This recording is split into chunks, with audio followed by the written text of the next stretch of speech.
ধরা যাক এই যে 8টা বিভাগীয় শহরে ওয়ার্কশপ হবে, ফিল্ম মেকিং ওয়ার্কশপ, আপনার ভিজুয়াল কন্টেন্ট বলছি, সেখানে বাংলাদেশের শিশু নির্মাতারা যাবে, তারা ওয়ার্কশপ করাবে। আমি মনে করি যে মানে জাস্ট উদাহরণ দিয়ে বলছি যে কোনো একজন আমাদের খ্যাতিমান ফিল্ম মেকার বাংলাদেশের তরুণদের কাছে গ্রহণযোগ্য, তারা যদি ওই একটা বিভাগীয় শহরে যায়, ওই শহরের মধ্যে এক ধরনের কী বলে নতুন প্রাণের স্পন্দন তৈরি করবে। এবং ওই ওয়ার্কশপ থেকে আমরা একটা 40 মিনিটের শর্ট ফিল্ম পাবো, বা যেটাকে ভিজুয়াল কন্টেন্ট বলা হচ্ছে।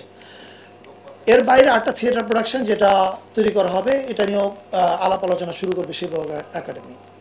আর নজরুলের গান নিয়ে যেটা, এটাও জুলাইতে রিলিজ করা হবে, একটা রক অ্যালবাম করা হবে অ্যাকচুয়ালি।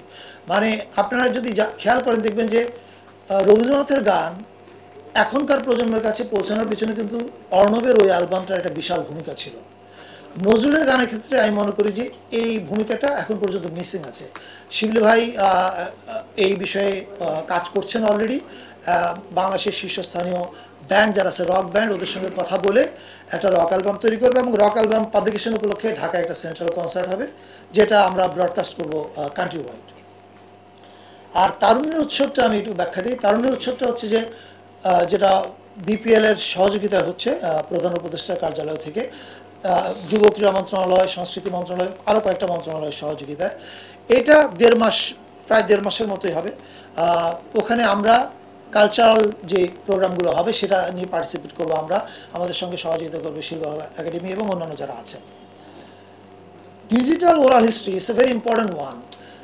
আপনারা জানেন যে অপরাধীর প্রথম লক্ষ্য থাকে অপরাধের চিহ্ন মুছে ফেলা, এবং আপনি দেখবেন যে অপরাধী ফার্স্ট যে কাজটা করে সেটা হচ্ছে অস্বীকার করে, ডিনায়াল। আপনি যদি বাংলাদেশে যারা গণহত্যা ঘটিয়েছে জুলাইতে, তাদের এখনকার কার্যক্রম দেখেন, তারা এখনও অস্বীকারের উপরে আছে, তারা কিন্তু কেউ স্বীকার করেনি। আপনি কিন্তু শোনেননি যে কেউ স্বীকার করেছে, ক্ষমা চেয়েছে, নো, তারা এটা ক্ষমা চাচ্ছে না। এই যে অস্বীকার করা, এটা হচ্ছে অপরাধীর একটা প্রথম কাজ। এখন এইটাকে আমরা কাউন্টার দেওয়ার জন্য কি করব? শুধু বিবৃতি দিয়ে কাউন্টার দিলে হবে না, কিছু কাউন্টার দিতে হবে ক্রিয়েটিভ ওয়েতে, যেটা এই যে 8টা ভিজুয়াল কন্টেন্ট হবে, এবং যে ওখানে যে 8টা ওয়ার্কশপ হবে, এখান থেকে 80টা ফিল্ম মেকার বেরোবে, ছেলে মেয়ে, এবং তারা কিন্তু বের হয়ে বসে থাকবে না। ফিল্ম বা যে কোনো শিক্ষার আগুনটা হচ্ছে আপনি একবার শিখে ফেললে আপনাকে প্রকাশ করতে চাইবেন। আমাদের এই 8টা কন্টেন্টের বাইরেও তারা তাদের নিজেদের ছবি বানাতে থাকবে। অ্যান্ড আই বিলিভ যে এইটা এক ধরনের সাংস্কৃতিক উন্মাদনা তৈরি করতে পারে। এখন এই ক্রিয়েটিভ কাজগুলো তো হবে, এই ভিজুয়াল কন্টেন্ট হবে, থিয়েটার প্রোডাকশন হচ্ছে 8টা, রক অ্যালবাম হচ্ছে, কনসার্ট হচ্ছে, কিন্তু ক্রিয়েটিভ কাজের বাইরেও একটা বড় কাজ বোধহয় হচ্ছে আর্কাইভ করা এই জুলাই আন্দোলনে যারা শহীদ হয়েছেন তাদের ফ্যামিলির কথাগুলো আর্কাইভ করা, তাদের পরিবারের তার অ্যাকাউন্টটা আমাদের বিবেচনায় আমাদের সংরক্ষণ করা, এটা একটা খুব গুরুত্বপূর্ণ কাজ। এছাড়া যারা আহত হয়েছেন, অথবা যারা এই আন্দোলনে অংশ নিয়েছেন, অথবা যারা এক্সপিরিয়েন্স করেছেন কি ঘটেছে, আমরা সবাইকে আহ্বান জানাবো, প্লিজ টেক ইউর মোবাইল, আপনার মোবাইল নিয়ে ফ্রন্ট ক্যামেরাতে আপনি আপনার অ্যাকাউন্টটা বলেন, আপনার অভিজ্ঞতাটা বলেন, আপনি কিসের ভিতর দিয়ে গেছেন। কারণ আমরা সবাই জানি জুলাইয়ের 36 দিনে বাংলাদেশ কিসের ভিতর দিয়ে গেছে। এই ইতিহাসটা ডিজিটাল ওনার মোবাইলে পাঠানোর পরে আমরা এটা নিয়ে কয়েকটা ইনস্টলেশন আর্ট এক্সিবিশন করব with their video and audio. পাশাপাশি আমরা এটা আর্কাইভ করব।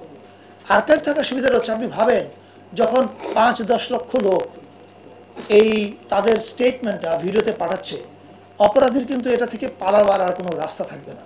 আগামী 50 বছর অপরাধী এটা থেকে পালাতে পারবে না। So this is very important. একই সঙ্গে আমি যেমন বলেছি, আমরা we are very aware about our new cultural approach, এবং আমাদের সমাজের সেন্সিটিভ জায়গাগুলো কি সেটার ব্যাপারে আমরা অ্যাওয়্যার। যারা এটা লিখবেন তাদের ভিডিওটা আমরা ব্যবহার করব না, শুধু অডিওটা আমরা আর্কাইভ করবো, এবং অডিওটা ওই যে ইনস্টলেশন এক্সিবিশন হবে সেখানে অডিওগুলো থাকবে। এবার আসি হচ্ছে, সরি আমি 3 নম্বর বাদ দিয়েছি, যেমন থ্যাংক ইউ, ট্যালেন্ট হান্ট কর্মসূচি।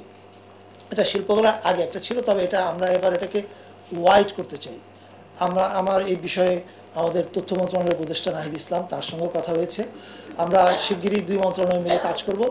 আমরা চাই একটা বড় রকমের ট্যালেন্ট হান্ট করতে, এবং এটা বিটিভি এবং কোনো একটা বেসরকারি চ্যানেলকে আমরা সাথে নিতে চাই, যাতে আমরা 2 রকমের অডিয়েন্সের কাছে পৌঁছাতে পারি। এবং এখানে সাবজেক্টের ক্ষেত্রে আমরা অনেক আরও ওপেন হবো। যেমন rap has become a very important tool এখনকার সময়ের তরুণদের জন্য, এবং তাদের এক্সপ্রেশন, তারা যে কথাটা বলতে চায়, এটার জন্য র্যাপ একটা খুব গুরুত্বপূর্ণ মাধ্যম হয়েছে এবং আপনারা এই আন্দোলনে দেখেছেন যে র্যাপের ভূমিকা কী। ফলে আমরা এই ট্যালেন্ট হান্ট ট্র্যাডিশনাল যে সাবজেক্টগুলো আছে যেটা আমরা দেখে আসছি, নতুন কুড়িতে দেখেছি, যারা সুপার পপুলার, এছাড়া আরও অনেক অনুষ্ঠান দেখেছি, সেগুলোর পাশাপাশি আমরা এই নতুন অনেকগুলো বিষয় ঢুকবে। র্যাপ ঢুকবে। র্যাপ হচ্ছে, র্যাপকে আমি বলি নতুন, একটু জাহাঙ্গীর ভাই যেটা বললেন যে ওটা কী বলবে, এই যে দুজন তর্ক করে যে বাহাস, ইয়া। সো আমাদের ফোক বাহাসের মডার্ন সংস্করণ হতে পারে র্যাপ। আর এমনকি আমরা স্ট্যান্ড আপ কমেডি এখানে ইনক্লুড করতে পারি। অর্থাৎ ট্র্যাডিশনাল সাবজেক্টের বাইরেও আরও মডার্ন কী কী করা যায় এটা নিয়ে আমরা কাজ করছি। আমরা বিশ্বাস করি এই ট্যালেন্ট হান্ট কর্মসূচিটা আপনাদের সবার মনে আছে, একসময় যখন নতুন কুড়ি হতো প্রত্যেকটা বাসায় মা বাবারা বলতো আগামী বছর বাচ্চাকে ট্রেন আপ করতো যে আগামী বছর তার বাচ্চা যেন ওখানে জিততে পারে। আমরা এই উন্মাদনাটা সারা দেশে ছড়িয়ে পড়ক চাই। কারণ আপনি দেখেন শিশু কিশোর জন্য কিছু নাই, এমনকি তরুণদের জন্য কিছু নাই। এখন আমরা বারবার বলি তরুণরা বিপদে যাচ্ছে, বিপদে যাবে না, তারা করবেটাকে, তাদের জন্য তো আমরা কোনো কাজ দিইনি। সো এই কারণে আমরা এই ট্যালেন্ট হান্টটা শিশু কিশোরের বাইরেও তরুণদের পর্যন্ত রাখছি, অর্থাৎ আমাদের এজ গ্রুপটা একটু বড় পর্যন্ত থাকবে। 5 নম্বর, গবেষণা বৃত্তি বাংলা একাডেমির, এটা আপনারা জানেন যে ইতিমধ্যে বিজ্ঞাপন গেছে। আর প্রতিশ্রুতিশীল নতুন লেখক প্রকল্প, এটা অনেকে আছে দেখবেন ফেসবুকে দুর্দান্ত লিখে, হয়তো বই প্রকাশের কথা এখনো ভাবিনি,